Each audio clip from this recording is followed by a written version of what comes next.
फिरोजपुर के सिविल अस्पताल में इमरजेंसी वार्ड में दो गुट आपस में भिड़ गए और जमकर ये हालात घुसे चले।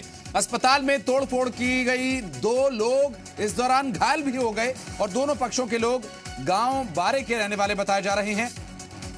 एक बार फिर अस्पताल में ये सब होने के बाद जब अस्पताल में दाखिल हुए, दूसरे पक्ष ने हमला कर दिया। पुलिस पूरे मामले की जांच करे। कुछ तस्वीरें भी साथ ही साथ आपको दिखाते चले जहां पर एक दूसरे से भिड़ते लोगों को आप देख सकते हैं।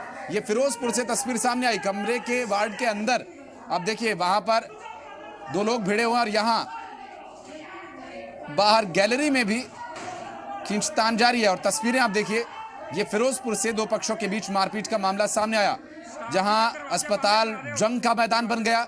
दो पक्ष आपस में भिड़ते नजर आए और मारपीट के बाद घायल हुए लोगों को इन्हीं लोगों को इस अस्पताल में एक बार फिर भर्ती कराना पड़ा। हंगामा करने वालों ने अस्पताल में तोड़फोड़ की, पब्लिक प्रॉपर्टी को नुकसान पहुंचाया गया। हालांकि क्या कार्रवाई यहां पर की जाएगी ये देखना अहम होगा। तस्वीरें आपको हम दिखा रहे हैं उस दौरान जब वहां पर भिड़ंत हुई दो पक्षों के बीच। फिरोजपुर से तस्वीरें सामने आई और मारपीट किस आधार पर हुई, क्या वजह रही, क्या कारण था और कौन लोग इसमें दोषी हैं, इस पूरे मामले में पुलिस फिलहाल प्राथमिक स्तर पर छानबीन कर रही है। आप देख सकते हैं कि इस पूरी लड़ाई में वहां पर जो गार्ड्स हैं वो उन्हें बाहर निकालने की कोशिश कर रहे हैं, चेतावनी दे रहे हैं कि बाहर निकलो।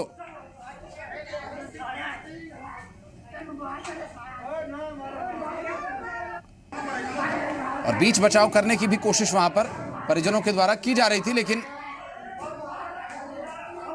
अब देखिए किस तरह से ये भिड़ंत हुई और पब्लिक प्रॉपर्टी को भी नुकसान पहुंचा है। आप देख सकते हैं तस्वीरों में फिरोजपुर से ये तस्वीरें सामने आई, जहां जमकर मारपीट हुई, हाथापाई होती देख।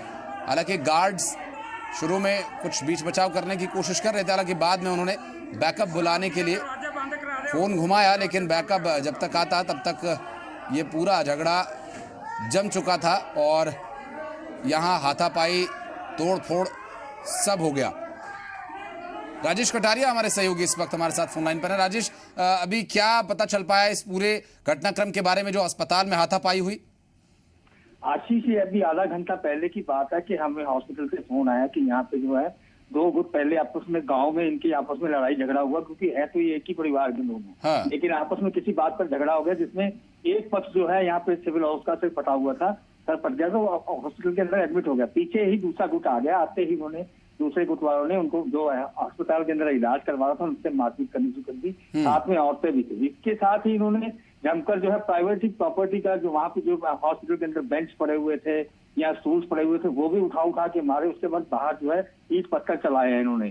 सिविल अस्पताल का सिक्योरिटी गार्ड एक था, लेकिन डॉक्टर जो है डर के मारे दूसरे कमरों में बंद हो गए, क्योंकि उनको लग रहा था कि हम पे हमला न जाए। इसके साथ ही 2-3 मरीज वहाँ पे और इलाज करवा रहे थे, वो भी इसके अंदर घायल हो गए हैं। उसके बाद इन्होंने पुलिस को फोन किया, जिसके बाद जो है पुलिस वहां पर पहुंची और दूसरा गुट वहां से जो है भागने की कोशिश में फरार हो रहा था। पुलिस कह रही कि हम लोग जांच करेंगे और इसके बाद जो बनती कार्रवाई होगी करेंगे। लेकिन ये है गलत कि सिविल अस्पताल के अंदर पहले कभी पुलिस चौकी हुआ करती थी, क्योंकि सिविल अस्पताल के अंदर वही लोग आते हैं जिनको MLR कटवानी होती है या मामला दर्ज करवाना होता है। अक्सर ही देखने में आया कि सिविल अस्पताल के अंदर एक पक्ष जब दाखिल होता है तो दूसरा पक्ष पीछे जो है उनसे मारपीट करने के लिए आ जाता है। जी आशीष। बिल्कुल राजेश जी, ये पूरा जो प्रकरण है और जो चौकी वाला विषय आपने उठाया वो जरूर मुझे लगता है प्रशासन को इसका संज्ञान लेना चाहिए। अगर चौकी वहां पर स्थित हो और चौकी होने के बाद इस तरह की घटनाएं कम से कम नहीं होंगी। और इस पूरे मामले में आगे क्या कुछ स्थिति रहती है इस पर हम आगे अपडेट लेंगे आपसे। बहुत शुक्रिया फिलहाल आपका इस पूरे मामले पर जानकारी देने के लिए राजेश जी।